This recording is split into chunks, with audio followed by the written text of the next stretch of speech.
Ah, les regex, quel enfer, les expressions régulières. Pour beaucoup de devs, c'est vraiment quelque chose qui n'est pas très agréable à faire, qui n'est pas très excitant.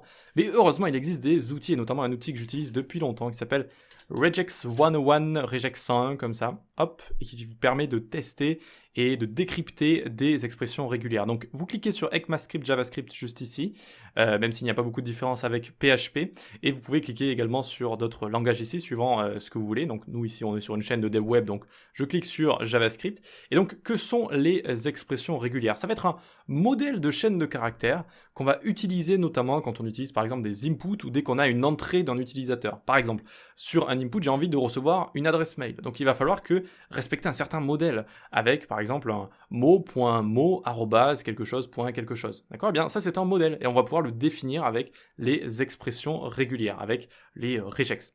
Et donc ça se présente d'une certaine manière. Alors je vais zoomer un petit peu. Ouais, à mon avis comme ça c'est pas mal. Donc ça se présente d'une certaine manière avec un slash quelque chose slash et avec des options qu'on va pouvoir mettre ici sous forme de petites lettres juste là. Et donc par exemple quelque chose de très simple, je mets juste A, B comme ça. D'accord?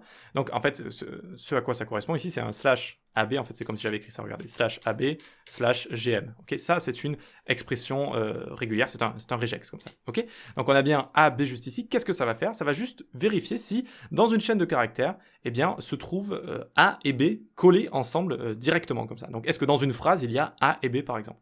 Et donc ce qu'on a ici, on a l'explanation, on a l'explication. Et donc vous voyez, matches the character A, B, literally, donc case sensitive. Donc est-ce que AB se trouve dans une chaîne de caractères? Ça peut aussi être utile quand vous faites de l'analyse de données, par exemple, dans du texte, etc., et que vous avez vraiment envie de juste de retrouver un nom, un prénom, un ID, tout ce que vous voulez, d'accord? C'est vraiment très utile. Et donc ensuite, on peut tester ici. Je peux mettre un test string ici, et donc par exemple, si je mets je suis Enzo comme ça, eh bien, je vois que ça ne matche pas, comme ça ne matche pas. Pourtant, si je mets je suis Enzo AB comme ça, eh bien, je vois que j'ai un match juste ici. Je peux même cliquer dessus et je le vois. Donc ça, c'est très simple, hein. C'est une expression régulière qui est très simple. Ça peut être beaucoup plus complexe. Donc, par exemple, on peut mettre des crochets comme ça. On peut mettre, hop, AB entre crochets comme ça. Et donc, match a single character present in the list below. Donc là, maintenant, ça va être une liste AB. C'est est-ce que A ou B se trouve dans notre chaîne de caractères juste ici. D'accord? Donc, les crochets, déjà, rajoutent une difficulté supplémentaire. Ensuite, on peut avoir les options juste ici.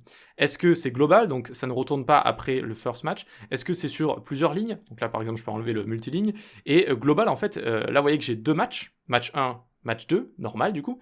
Et maintenant, si j'enlève le G ici, eh bien, ça s'arrête au premier match. Ce qui peut être utile aussi, hein. Ça peut être utile si vraiment vous avez envie de voir si quelque chose se trouve dans un texte, par exemple. Au moins une fois, eh bien, vous avez juste, vous n'avez pas à mettre le G, voilà. Même si très souvent on met le G. Enfin, ça dépend des choix, quoi. Ensuite, par exemple ici, je peux rajouter d'autres symboles, je peux rajouter le circonflexe comme ça. Ça vérifie tous les caractères qui ne sont pas dans les crochets. Donc ici, finalement, vous voyez que ça match, ça correspond à énormément de choses en fait. Sauf AB. Ça correspond à tout ici, sauf AB. Vous voyez? Et encore une fois, vous avez l'explanation juste ici. Alors j'ai pas mal zoomé, mais du coup ici, sur votre écran, moi je zoome parce qu'il y en a qui suivent sur portable, etc. Mais ici, vous avez des bonnes explications, assez bien expliquées, assez précises, qui vous expliquent vraiment tout ce qui se passe, d'accord? Qui vous expliquent vraiment tout ce qui se passe. Et ça, c'est vraiment, c'est du pain béni pour les regex, parce que très rapidement, ça devient compliqué. Là, c'est encore simple, hein, mais regardez. Regardez, par exemple. Hop, hop. Et oui, vous y comprenez quelque chose là? Est-ce que vous comprenez quelque chose? En clair, quand vous tombez sur ça, si vous voulez, hein, ça devient rapidement le bazar. En fait, on peut créer des groupes, on peut créer des exceptions, etc., etc. C'est un vrai art, hein, de faire des bons regex. Et donc, à votre avis ici, ça correspond à quoi?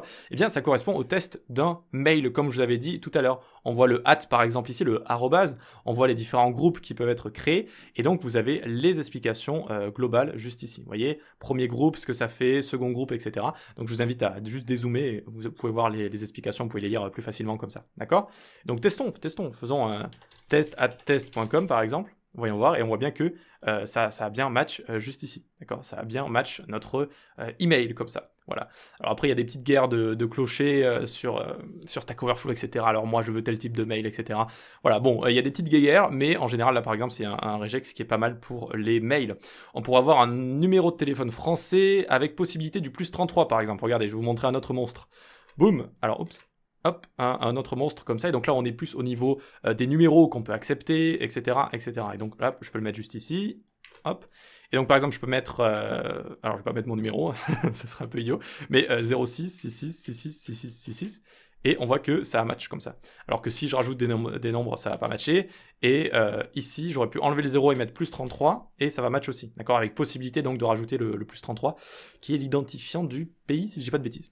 Voilà donc pour les regex, donc évidemment allez sur la doc MDN, hein, si vous voulez en savoir plus. Donc alors, regex MDN, même si, bon, je vais pas dire qu'elle est mal expliquée, j'aime beaucoup MDN, hein, c'est vraiment une très bonne doc, mais est-ce qu'il est simple, est-ce que c'est possible d'expliquer facilement les regex? Je sais pas. Alors il y a plusieurs pages, ça c'est la première je crois, voilà, et après vous avez tous les caractères possibles et tout ce que ça fait. Et écoutez, bonne lecture, hein. Bonne lecture. En tout cas, je voulais vous présenter cet outil qui est vraiment génial et qui vous permet de les décrypter facilement, qui vous permet aussi d'en créer facilement et qui vous permet de voir vraiment ce qui peut, de les tester même avec tout ça, ce qui peut match, donc ce qui peut correspondre, etc., etc. Donc c'est regex101, regex101.com comme ça. Très bien. Rejoignez-nous sur Discord pour parler développement web, pour rigoler un bon coup. Venez sur la newsletter, suivez la newsletter, suivez mes cours sur les plateformes d'e-learning. On se dit à la prochaine. Ciao.